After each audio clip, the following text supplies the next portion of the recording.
పరిగెత్తాను. ఆయన ఇచ్చే దైవత్వం కొరకు పరిగెత్తాను.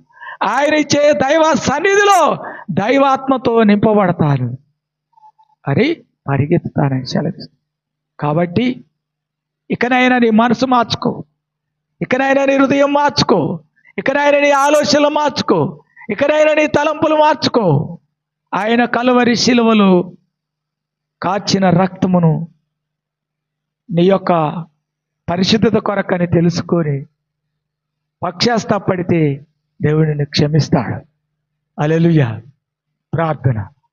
పరిశుద్ధుడైన తండ్రి, జీవముగల తండ్రి, ఇదిగో అమూల్యమైన కలువరి శిలువలో నీవు పాపులందరినీ స్వస్థపరచుటకై, పాపులను క్షమించుటకై, పాపులను రక్షించుటకై పరలోకము నుంచి దిగివచ్చి ప్రాణాన్ని దానం చేసి సజీవుడిగా తిరిగి లేచిన దేవానికి వందనాలు.